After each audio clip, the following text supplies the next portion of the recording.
ரிஸ்க்கெல்லாம் நம்மளுக்கு ரஸ்க்கு சாப்பிட்ற மாதிரிங்க. 3 கேஜியில் கஸ்டமரோட ரெக்குவயர்மெண்ட் என்னென்னா, 3 கேஜியில் கேக் வேணுமா, ஒரு 50 பீப்புளுக்கு அது கரெக்டாக இருக்குமா அப்படின்னு கேட்டாங்க. கண்டிப்பாக அது கரெக்டாக இருக்கும் அப்படின்னு நான் சொன்னேன். எனக்கு ஈஸியாக கட் பண்ணி கொடுக்கணுங்கிற ஒரு பேசிஸில் ஸ்கொயர் ஷேப்பில் பண்ணி எடுத்துக்கிட்டேன்.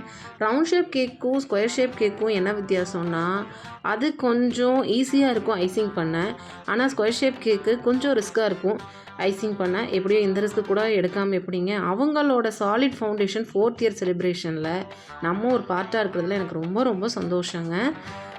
ஒரு பார்த்ததில் பிடித்ததை பற்றி ஒரு சின்ன ஒரு விஷயம் ஷேர் பண்ணணும்னு நான் நினைக்கிறேன்.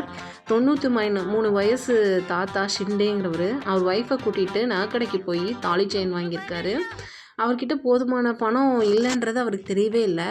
அதையெல்லாம் பார்த்துட்டு அந்த கடைக்காரர் அதை கிஃப்ட்டை அவருக்கு கொடுத்துட்டு என்கிட்ட நிறைய நகை பணம் எல்லாமே இருக்குங்க, ஆனால் உங்களை மாதிரி இருக்கிறவங்களோட ஆசீர்வாதம் தான் எனக்கு வேணும் அப்படின்னு சொன்னாருங்க.